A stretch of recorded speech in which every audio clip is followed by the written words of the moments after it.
Entitled Parent lets toddler abuse my cat because it keeps them entertained. We went out of town and had a cat sitter, not stay over, just 2 brief visits daily to make sure they got their food and some human interaction, while we were out since one is medically fragile.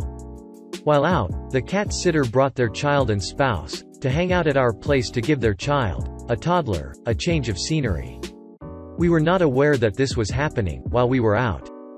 But when the cat sitter came by to pick up something we had gotten them as a small thank you gift, in addition to payment, the spouse and toddler had also come and immediately showed themselves in.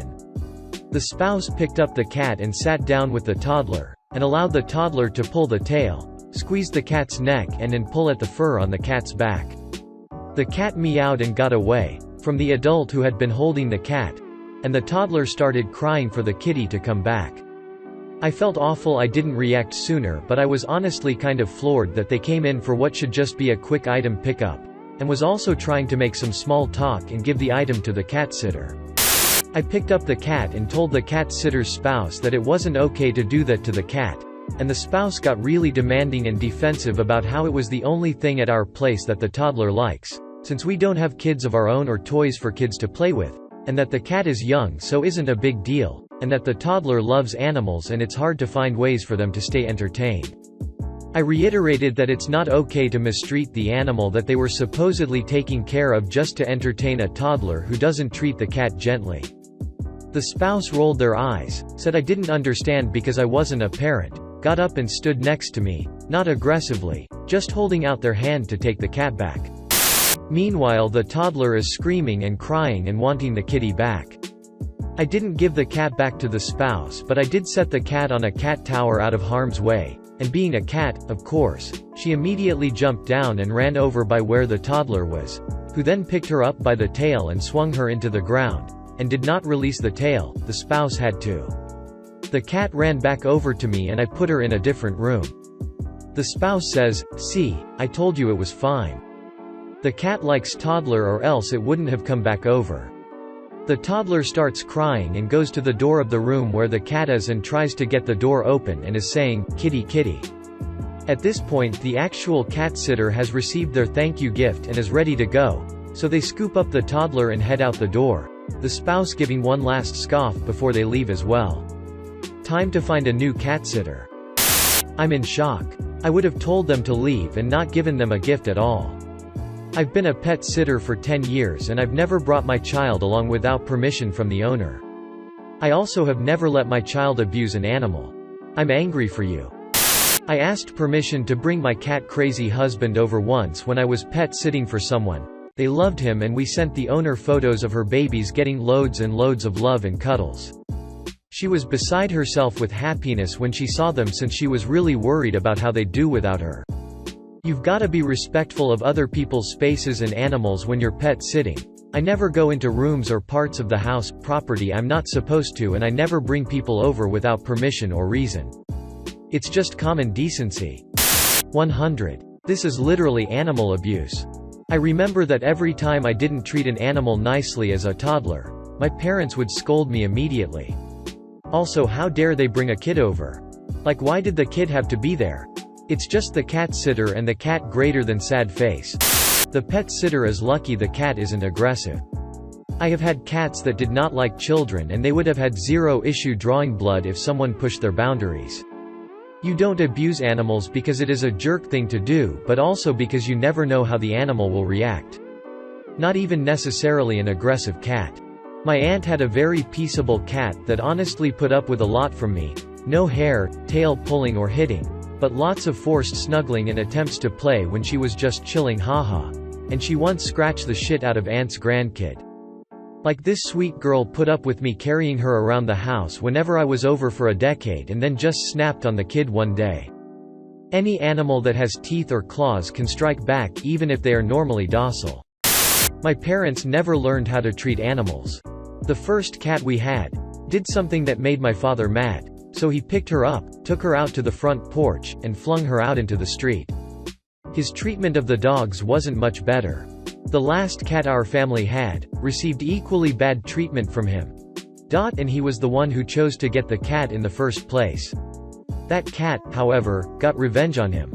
He went into my parents' bedroom, climbed up on the bed, and left my father a nice little pile on his side of the bed.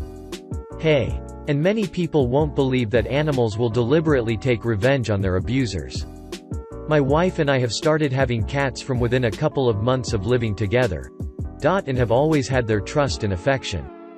The mindset of people who mistreat animals is alien to me. It makes no sense at all. Sorry. This was earlier, and I found a few more things out reading through the comments. If it was a regular pet sitting business, it would get a bad review. But the whole confrontation, if it was brought up, could end up as a he said, she said. Op stated this happened. The dynamic changed after I read a few comments. If these people were the pet sitting service and somehow it went to court, they could deny the incident ever happened. Even to the point they claimed the bugger was never there. As it is, this was a relative of the sitter Op used, so it is a different ballgame. The sitter would still be subject to a bad review, or downvote. Though as someone she trusted turned out to be a bad apple. But the fact it is a member of her family makes for a dynamic for the original pet sitter. But is only a side issue and only affects that sitter. Namely, she probably has manipulative, obnoxious relatives. Oh yes. People like this give reputable pet sitters a bad rep. Read an article warning people about using sitters through Rover. It saddens me that one bad experience can affect all the other sitters around. At the end of the day, do your research, perform a meet and greet, and if you're worried, ask for more. I think I did about 3 to 4 visits before this one client's actual vacation because she was worried I wouldn't be able to give her dog his insulin. It was more about winning over the parents more than the dog. Follow your gut as well. If someone gives weird vibes or is weird about cameras, simply don't hire them. Pets are family and should be cared for as such.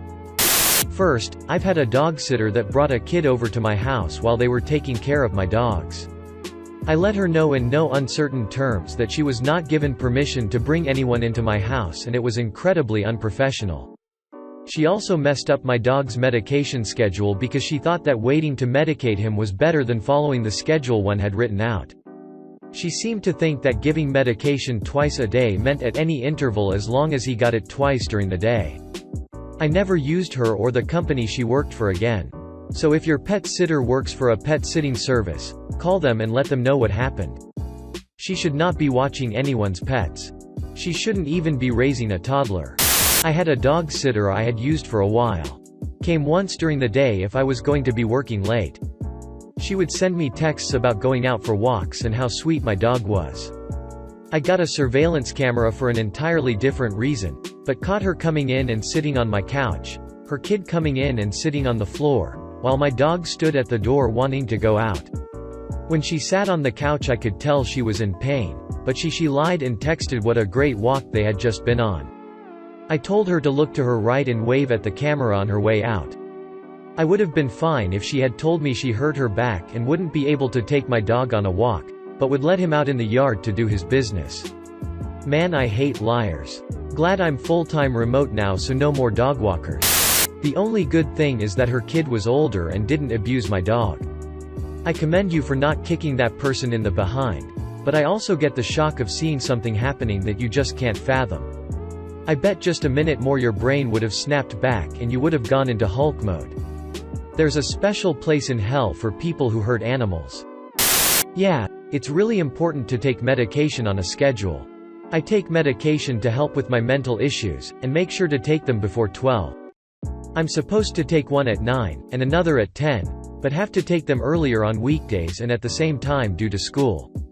I haven't had any problems with it, but I remember one day when I had missed my 9 a.m. medication, before I was diagnosed for the 10 a.m., and didn't realize until 1 p.m., when I was feeling just really low and tired and depressed. How about the fact that if that kid doesn't learn to be soft and kind, she will get a sibling and mom and dad will have no idea why she doesn't understand to be gentle with a baby. When I was growing up, the whole concept of getting your kid a pet was to teach them to be responsible and kind. A puppy is a great way to motivate kids on picking up toys so they don't become chew toys. A cat if you have Barbies.